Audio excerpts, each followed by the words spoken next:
परम आदरणीय श्रोता लोग, आज के युग में बहुत से सोशल मीडिया में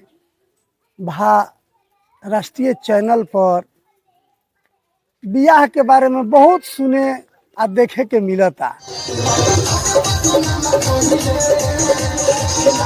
बियाह तो ऐसा चीज हो गई बा, बुझाता कि मोतीचूर के लडुइया के हाल बा, जे खैलक वो पछताता। सुना धनिया का हो? आ जे ना खैलक वो पछताता। बाहर कमाए अच्छा तनी बाबू के ख्याल रखिए, खाना पीना। जेकर जन्म होई ओकर मरण तो होइबे करी, इ त पक्का बढ़ले बा। बाकी रोह बीच में एगो बियाहो आवता, बियाह केहू के होता आ केहू के नहियो होता। बाकी जेकर हो गइल बा, भाई मजबूत दूध पिया के पहले बड़ी देखो एगो रजाई नहीं के चलो फेंक दे, हम पैसा फेंक दे। वो पछताते बा। आज जे नइखे भइल जेकर उहो पछताते बा। जैसे मोतीचूर के लड्डू खैलक सेहू पछतैलक, आ जे ना खैलक उहू पछतैलक।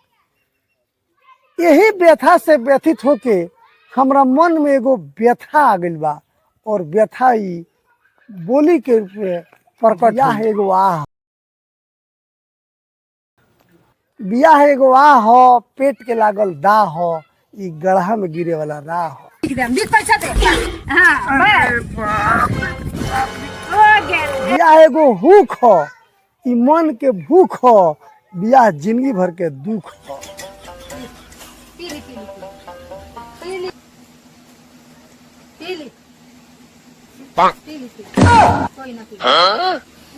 खेती हो नहीं राहट हो, बियाह जिंदगी भर के कुकुराहट हो।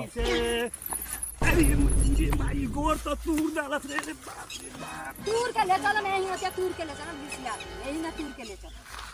अरे गोर तो तू दे, हम ना जब जो ते अपन अकेले जो हम ना जाएं रे। हम को दे, हम ना जाएं। ये पूछो जो हम ना जो हम ना। बियाह सुनगत गोईठा के आग हो।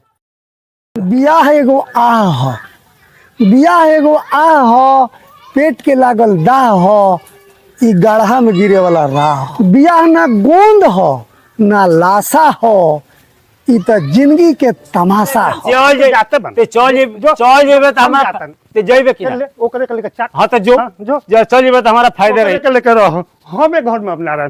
अब कबो ना में नाती के बेटा ओकरे के लेके चाट। अब हम ना रहे।